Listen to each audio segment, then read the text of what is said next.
Hampshire will go into the last week of the LV County Championship season with a 10-point advantage over promotion rivals Essex. That after Will Smith showed amazing powers of concentration and application in batting out the last two sessions of the game with Kent at the Ageas Bowl to earn a much-needed draw for his team almost single-handedly. Hampshire's dreams of a draw were aided by the weather, with no play coming in the morning session, so Smith began the fourth day after an early lunch on 66, made out of his side's 110 for 1, and only 18 runs came off the opening 7 overs of 67 available, as the overall deficit after following on was reduced to 28. Liam Dawson scored most of the runs early on, but then he gave Kent a hope of a win, James Treadwell bowling him behind his legs on 40, having resumed on 28.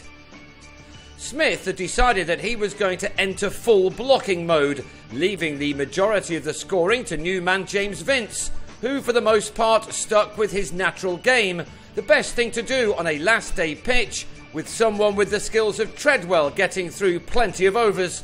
Vince soon had his side into the lead, and now each run scored was using up valuable time. A draw so important for the home team to keep as far ahead of Essex as possible. Smith scored one early boundary but didn't bother with another for the next 54 balls, this one taking him to 86. The lead stood at 22 when Vince was brilliantly caught by Darren Stevens in the slips off Callum Haggett. For a 38-year-old, the fielder showed some remarkable reaction skills to send Vince on his way for 27 at 178 for 3.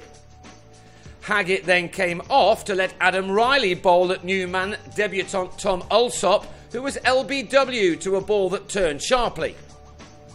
Alsop was gone for 4, but Smith was still there, and when he timed this shot through square leg off Treadwell for his 11th 4, a second 100 of the summer had been completed off 212 balls. It was an heroic performance from the former Notts and Durham man, who's had a great time in his first year in Hampshire.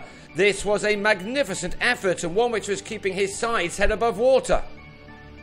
By tea, Hampshire were 5 down, a wristy flick from Adam Wheater off Riley finding Treadwell, the batsman on his way for a single. So now it was all about Smith, who went to the tea break on 110 with his team on 202 for 5, leading by 46 runs, and still with much to do to save this important contest. Saving it appeared to be beyond their means, as 4 wickets then fell for 31 runs in 11 overs after the interval. To the 4th ball of the final session of the match, first innings centurion Sean Irvine was LBW to Riley for 4.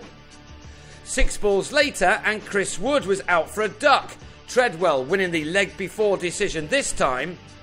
And when Riley got another LBW in the next over to remove Matt Coles without scoring, Hampshire looked as if they were heading to a defeat, in spite of the help from the morning's weather. The man that stood between Kent and a victory, which would have had one and all in Essex cheering with delight, was Smith, who moved into the 6th hour of his innings without showing any signs of giving his wicket away. Runs were still important, of course, and so he didn't miss out on any opportunities to put the ball to the boundary.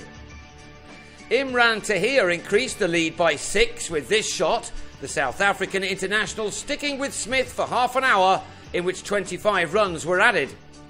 But the lead stood at just 77 when he was bowled by Treadwell, who now had 8 wickets in the match, his latest leaving Hampshire 9 down. Had the last wicket fallen now, Kent would have had the time to knock off the runs, but Smith maintained his approach, superbly backed up by James Tomlinson, who blocked out 69 balls in the match overall, in which many points were earned while he was at the crease. By the time the lead got to 92, time had worked against the visitors and the game was drawn with no wickets in a dozen overs, Smith ending unbeaten on 142, made from 304 deliveries in 345 minutes. It may just be the innings that earns his side promotion. He pulled off a draw here from which Hampshire took 10 points to leave them 10 clear of Essex in second place in the table, with a trip to Glamorgan to come. Essex take on the champions-elect Worcestershire. Kent incidentally claimed 12 points from this contest.